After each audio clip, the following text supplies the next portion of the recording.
Welcome to the DL. This is the show where we talk about everything in the truck and equipment repair industry. It's my job to help inform and educate you on ways to help your business. We talk with technicians, business owners, associations, industry experts, manufacturers, and even a few you wouldn't think traditionally apply to your business.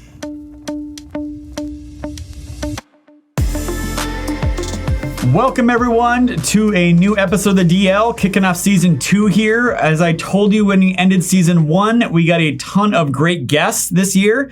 And today we have another great one. He's a founder, entrepreneur. It has to do with diesel technicians. And I would like to introduce everyone to, well, before I do this, let me say this. I promise I won't butcher his name. So how about Jay Gunnanen? Did I get that? No, I totally butchered that. That's okay. But Jay Gunnanen, why don't you introduce yourself? Welcome here from Find a Wrench. Yeah, thank you, Tyler. It's great to be on, and you're not the first one to have a tough time with my last name. I can tell you that. Proper pronunciation is Goninen. We actually say it as Guninen, and so we actually say it wrong. But, so it's we're not holding it against anybody. But I'm really happy to be here with you. Okay, so when I was a kid going through school, every first day of school, my first legal name is James, right? So every new teacher like James Robertson, I'm like Tyler. And you had to do that every single year or every semester. I can imagine you went through the same thing as well when you were growing up, right? Yeah, cool, for sure. Well, hey, why don't we just start? Explain. Why don't you tell everyone what you do at Find a Wrench? Like, what are you guys? What do you do? And we'll kind of go from there.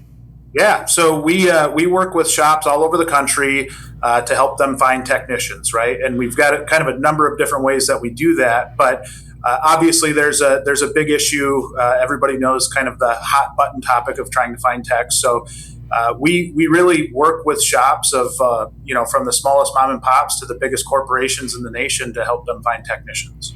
Right, and you haven't been doing Find a Wrench is not an old company, right? You're somewhat newer to this. You want to talk a little bit well, first of all, how long have you been around for, and why did you do it? Right, of all the things you could do in the world, why this? Sometimes I ask myself that. So I actually grew up in the industry, right? So I grew up in a small independent repair shop in Wisconsin here, in a really, really small town. My dad actually still operates that shop. And so it's something that always kind of came second nature to me. And as I grew up through the business, I started off, it's kind of a funny story in that I went off to tech school, came back to work for my dad, was an awful technician. And so I got kicked out of the shop essentially, and ended up going and working for actually Diesel Forward. So a partner of Diesel Laptops, and a partner of Find a Wrench too. I worked for those guys, went through kind of a phase with a manufacturer, a big manufacturer, and then to one of the dealers that I was a rep for.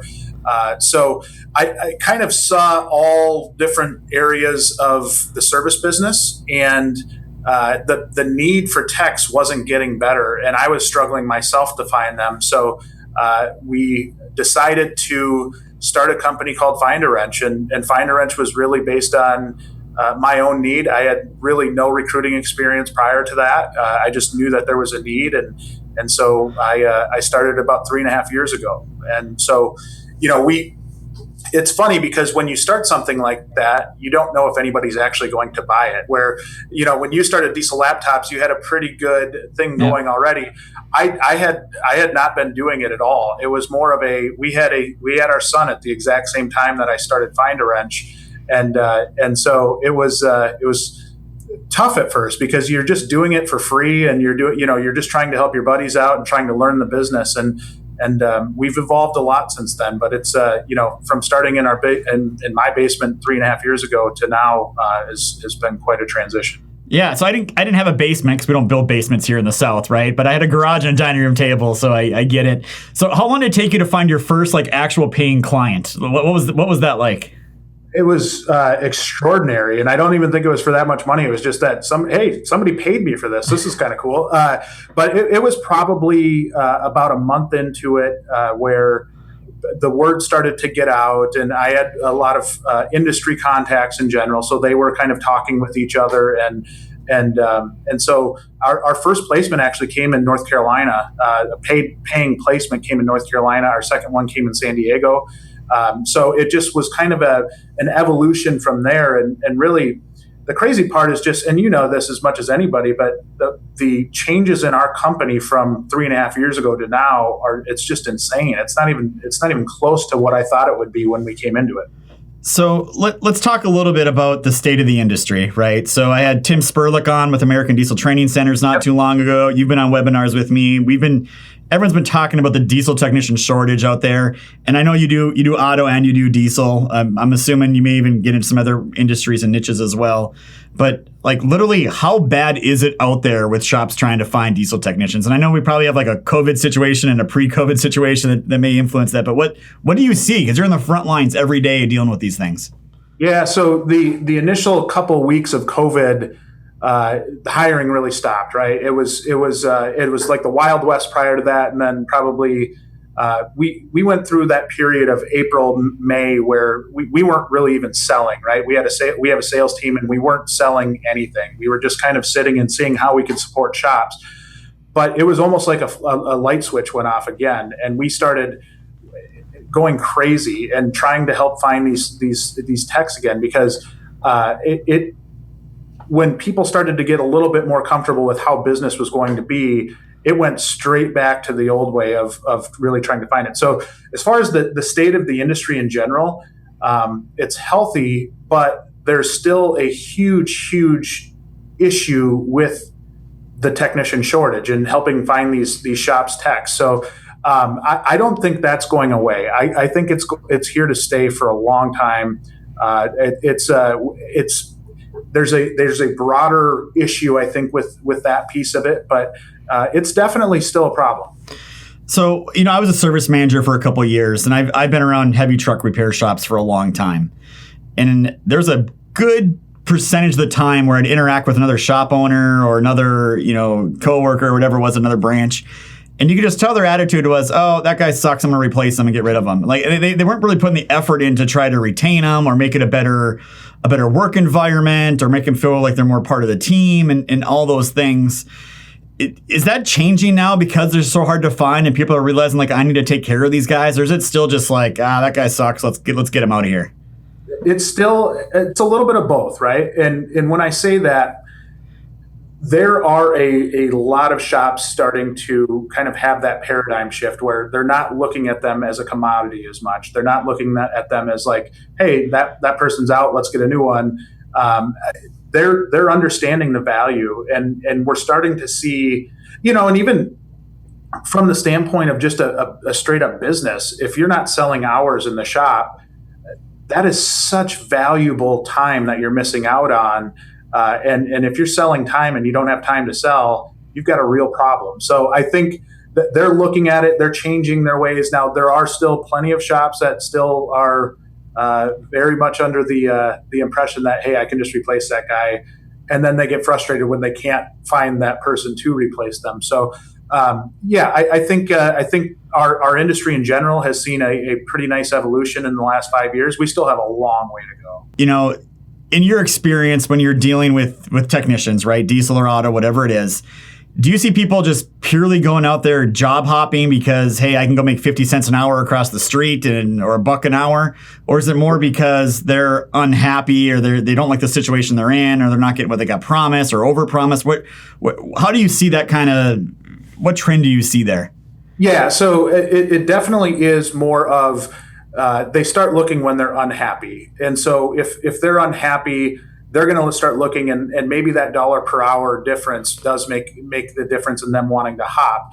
I think there's some folks that are going to job hop regardless, and especially with the need for techs right now. If they job hop, they're probably okay. Like they're going to find another spot regardless. But typically, the real core issue there is that they're unhappy to begin with, and that creates that wanting to look.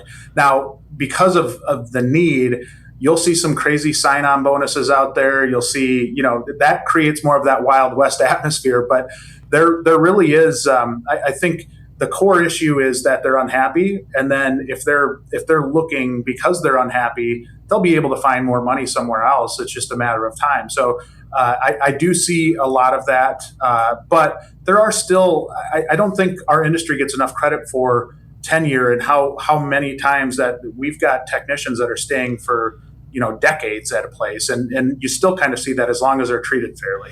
Yeah, I'm in the same belief, as a business owner, and you are too. I'm like, if an employee leaves me and they say I'm getting $1 an hour more or $2 an hour more, I'm always like, man, that if that's really why you're leaving, you're probably not the right person for our company to begin with. But there's usually the underlying reasons where people just aren't happy. They don't like the work hours. They don't like the manager. They don't like the work they've been given. They don't like their coworkers. It's usually something that's usually somewhat controllable. And they're just kind of getting thrown out to the wolves, essentially, right? So it's tough. Yeah, the manager thing's a big one, right? And it could be just that you've got two completely different personalities and they just don't mesh well. And sometimes that's the case, and it might be better off for that person to go somewhere else. And I think we're starting to see that more as an industry, and I think this will help our industry as we move forward, is not only hiring for technical knowledge and mechanical ability, but true cultural fit and people that, culture is kind of a buzzword, but when you really sit down and think about it, if you can bring in somebody that fits what your core culture is, and if somebody doesn't fit that, for me, companies that have good culture, if somebody comes in from outside that doesn't fit that culture, it's apparent really, really quick. That it's not going to be a fit. So shops in the past, I think, would just hire anybody that had technical aptitude. But when it comes down to it, and you're starting to evaluate personalities, if personalities don't fit together, it doesn't matter how good the tech is, it's going to be trouble. So I know Tim Spurlock, every month or so, he puts a post on LinkedIn about how many jobs are open for diesel techs on LinkedIn. And it's like, 20,000 or whatever. And the number just keeps going up every quarter. It's insane. Yeah. And you see diesel tech schools kind of closing, the blue collar trades, that's going the other way for people going in that field. Like, have you thought at all, how does that get fixed? Like, where's the tipping point on this thing before something has to really break? So I think Tim really does a good job at bringing people into the industry, which is a great thing.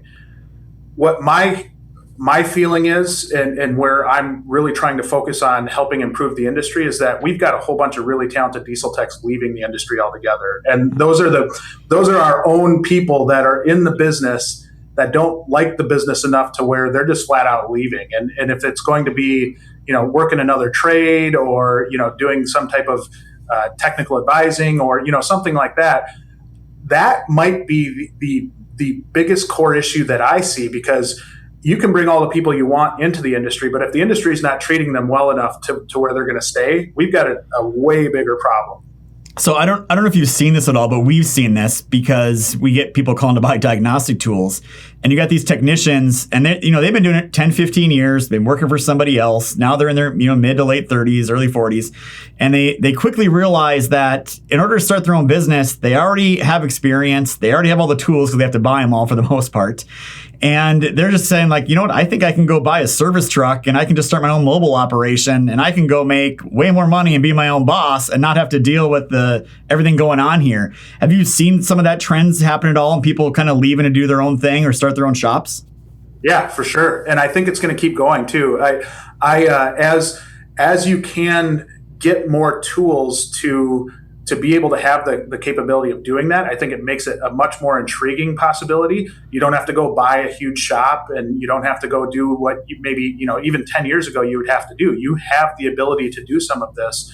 And so I think they look at it from the standpoint of they can make money, they can have flexibility, or they think they can have flexibility, but then you kind of get into it and you start getting pulled in every direction. You're like, man, I'm working way more than I did when I was working for somebody else. So, and the same thing with the money side too. And I talk to a lot of techs about this that want to go out on their own, is do your homework ahead of time if you're going to do something like that, because there are other factors involved when you start adding your overhead costs with insurance, if you're out on a truck on the road all the time, your insurance is going to be different than what it would be in a shop. So really trying to understand, the business side of it. And for a lot of technicians, that's not natural to go to that business side. They're so good at fixing what's in front of them, but really looking at it from the standpoint of, I've got to collect money to pay these bills and that person's not paying.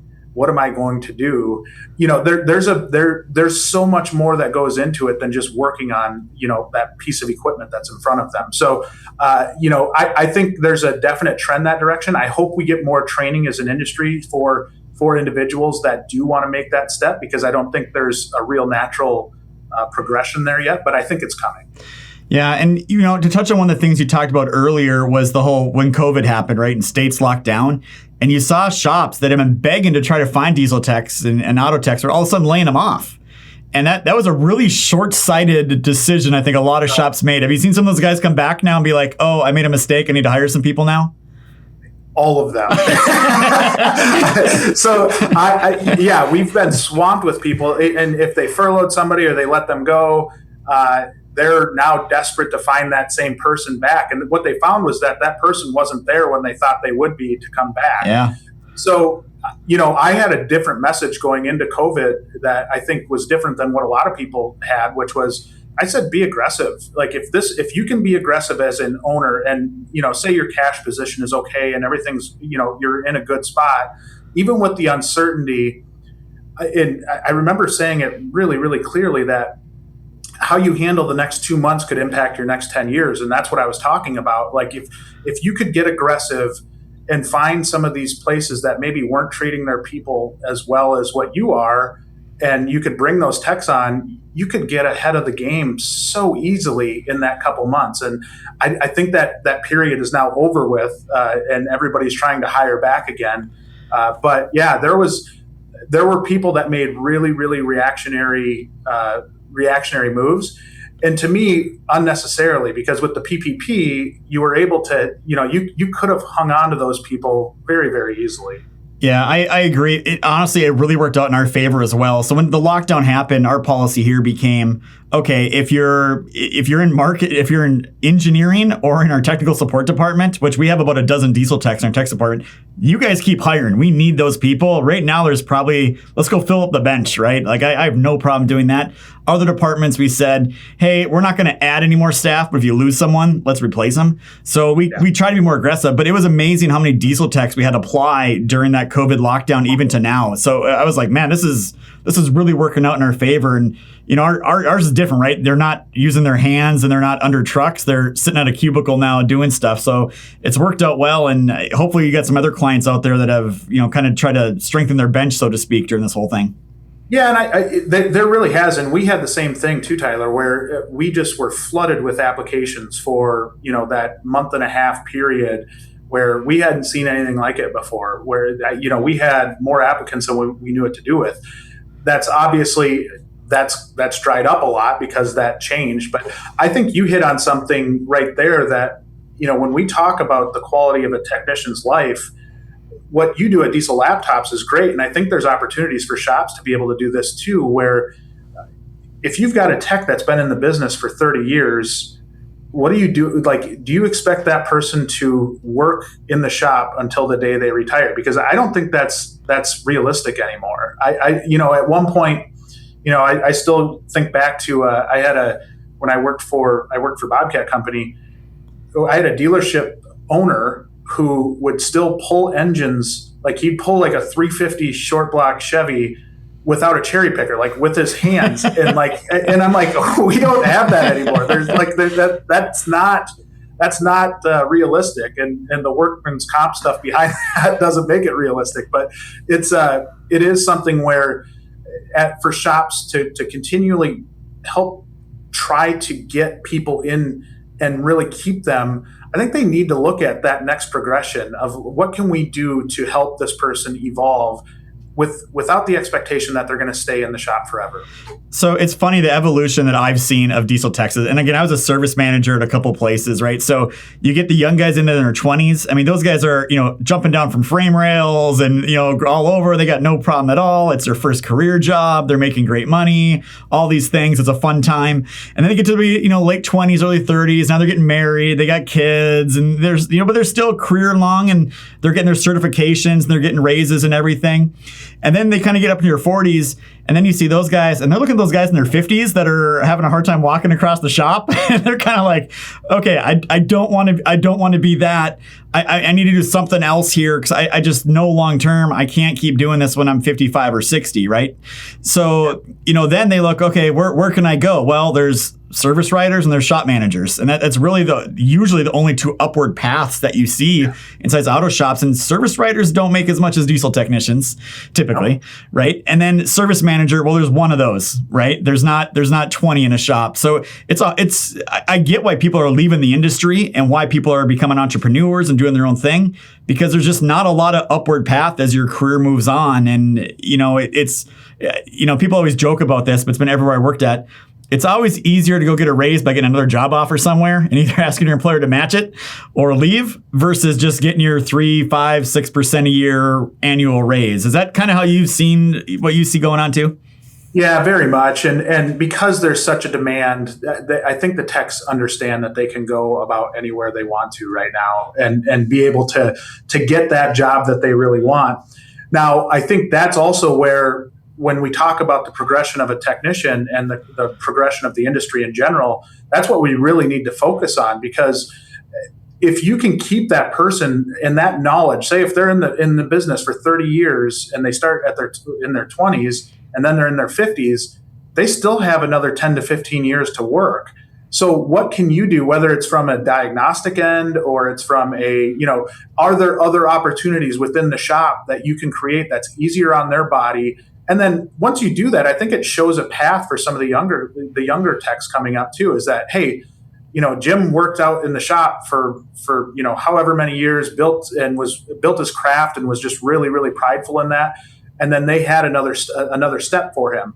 I think right now techs don't see that step very often. They don't know what that next part of their career path is. Yeah, and it's usually the bigger companies, the bigger organizations like, okay, now we're going to make team leads or diagnostic experts, or these guys are going to do all the computer diagnostics, or we need a in-house trainer. And they're kind of creating those positions because they understand we don't do this. We're going to be in big trouble here in the future, right? So, all right. Yeah. So with all this, I got to ask this question. I was thinking about this the other day. I was listening to one of your podcasts, and by the way, Jay's got a great podcast show that he does. So I'm listening to it, and there was a comment you made how sometimes one Toyota dealership, the technician will leave to go to the next Toyota dealership, and I was like, you know what? I wonder if Jay calls the place that lost the technician and says, hey, I heard you guys maybe lost a technician. Or does that happen at all in your industry? Like go sell them back both ways? So for us, no. Like we really, our intent isn't to steal from Peter to pay Paul, right? Like we don't want to just like a typical headhunter, I think, is very similar to that. Where we really evolved as a business was we've kind of shifted away from the full service recruiting or the headhunting, if you will, to more of job marketing. So with the Find a Wrench brand, that's really what we do. We try to get their job posting out, and it's really a marketing tool rather than a recruiting tool. But the reason for that is, and this is why I'm so passionate about growing the industry, is because in order to stop that from happening, where dealerships are just stealing from one another or shops are stealing from one another, we need to learn how to keep them in the industry so that we have enough people to stop from going back and forth. So from the early days on to now, and I say early days, we're 3.5 years old, but when we first started, that was a big thing where if we have a client and there's any type of conflict of interest, we won't do it. And it's just more of an ethical thing, I think, and how we approach business. But I don't want to ever get to that point to where we're just, stealing from one to take to another. And that's not accomplishing anything for anybody. Yeah. So I do know some recruiting firms that do that. And it's not for me as an industry, like to help the industry evolve. I don't think that's the way to do it. Yeah, no, I totally agree with you. So let me ask you this question, and maybe I'll queue up something here for you. How often should a shop be trying to recruit and find technicians? Just when they need them? Once a year? How often should they be doing that? Every single day. And not so much like calling people every day and really doing the proactive recruiting, but having a plan and working through a plan, right? And so often we see somebody that they'll wait until they need a person. And what that creates is a really toxic environment at times, because you hire somebody just because you have to hire somebody. You're desperate. And we're seeing it right now post-COVID, right? We were just talking about this, where people kind of sat on their hands a little bit, where if you're proactively recruiting and you're proactively having a plan to really keep people in the shop, it's almost essential now to have a successful shop. You have to be always executing a plan of some type, and it doesn't mean that you have to recruit every day, but maybe once a week you're going out to LinkedIn, or you're doing something with a job posting, or we've got Wrenchway, which we'll kind of touch on. But I think the fact that there's just it's an easy. It's basic economics, where there's not enough supply to fill the demand. So in that case, you have to sell to that technician, and you have to look at this differently than you have in the past, where you do need to market to them. You need to cater to them and really try to find that right person, that right fit before you need them. So let's just pretend there's an average automobile auto repair center. You got your diesel repair center, average town, 100,000 people. And they say, hey, we need somebody. How usually by that time it's too late, right? They've tried their own recruiting and they've tried their own stuff and nothing works. How long does the process go by the time you guys get ads out there and talk to people and find people and get hired? What kind of time frame does that look like? So we say it's very similar to normal marketing, right? And I think in a normal marketing campaign, you have to hit somebody 7 times before they actually register, right? So very similar to that, but there's also kind of an equal part where you can't flood them, because they're in demand, right? So you can't just flood them with messages all the time. So it's a really, really deliberate process on how often you're marketing to them. And so it does take a little time. And we tell people right up front that if you're looking for an overnight solution, we are not your company, right? We're not in the business of doing something overnight. But if you want to do it the right way, and you want to really get your job out there, it's probably going to take a month or two to start getting good applicants. Yeah, I was going to guess 6 or 8 weeks. And, kind of the point behind that is by that point, it's been too late. How much revenue did you lose by not having that body or bodies in the shop? And if you would have been doing this the whole time, you would have had someone kind of on the bench, so to speak, and you probably just cost yourself $20,000 by not doing the things you should.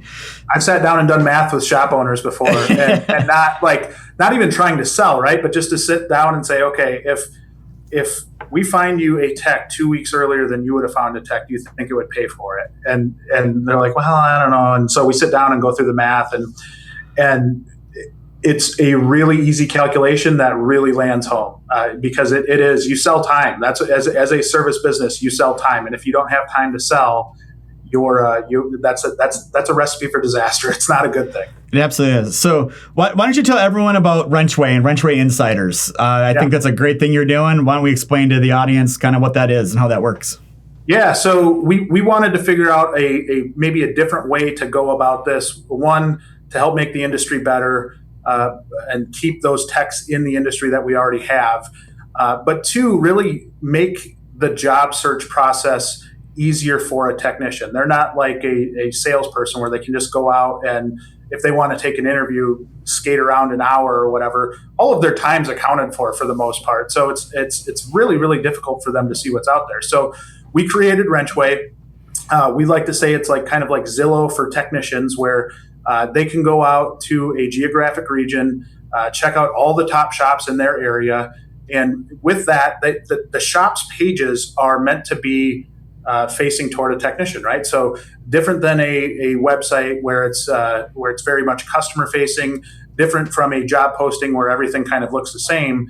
They can go out to these top shops pages, see what the shop looks like with photos. We have an under the hood section that really goes through compensation, goes through benefits, goes through a whole bunch of other things. And we dive into, on the top shops pages, you'll see questions like, what is your policy on side work? Do you allow side work? And I like to say that if I can get fired by something, I should know that up front, right? So if somebody's got a nice side business going and they see this nice, attractive job, but they see that there's a policy of no side work, no exceptions, it's probably not a right fit for them. So, we dive into the hiring process. Is there a drug screening? Is there a background check? Just really simple things that a technician doesn't normally get. Now, that's kind of the foundation of everything that we're doing. And we've got a lot of exciting stuff coming out on the Wrenchway side. The first of which is what we call Wrenchway Insiders. And with Wrenchway Insiders, what we do is we send out a weekly survey or poll to people that are signed up with Wrenchway Insiders. And essentially, they give us feedback on industry-related items that they want to see change in. So, for example, we talked about warranty rates in our last poll, and we got a lot of good feedback out of it. So then what we do with that feedback is then we turn it into content to be able to educate shop owners and managers to help drive the industry better. And with Wrenchway Insiders, just kind of a cool little piece is that we do every time they answer a question, they're entered into a drawing where we do a weekly drawing, and really it's for cool industry related stuff. I think last week we gave away a $50 Snap-on gift card to a tech. So as they really give us feedback, they get rewarded for it. We talk about it on a show called Wrenchway Weekly.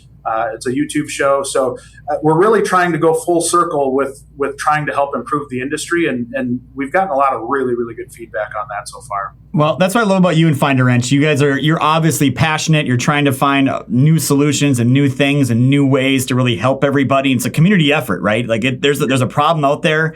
There's opportunities out there for people. And I think what you're doing is great. I love the whole Zillow for the repair shops. You kind of check them out first before you actually have to, go talk to them.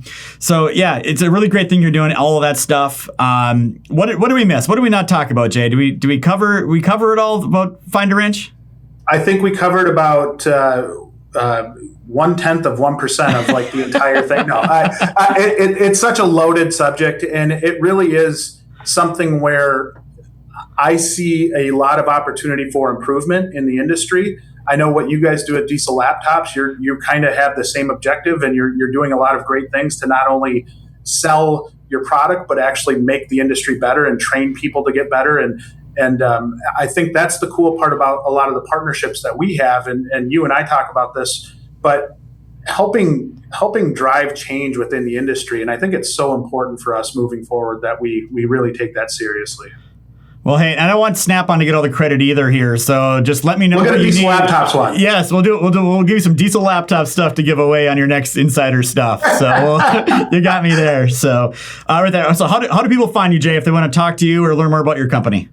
Yeah, for me personally, they can find me on my LinkedIn page at Jay Ganinen.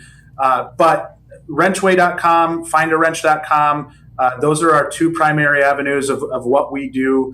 And if you want to reach out to me directly, my email address is jay@findawrench.com, just jay@findawrench.com. So people always ask me, Tyler, how do you keep finding all these people to interview and network and everything? And I'm like, well, Jay just told you, LinkedIn. We're there all the time. We're talking to people. It's a great, I'll tell you what, for a free platform, that thing has generated millions and millions of dollars of revenue for Diesel Laptops at the end of the day. It sounds like you've made some progress with it as well.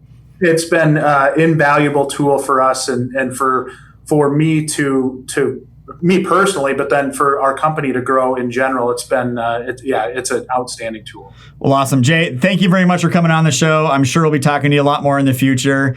And for everybody watching, again, thank you for another episode, watching us on YouTube, on Apple Podcasts, on every other device that's out there. So as I always end it, let's just say it's not just diagnostics, it's diagnostics done right. Thank you for watching.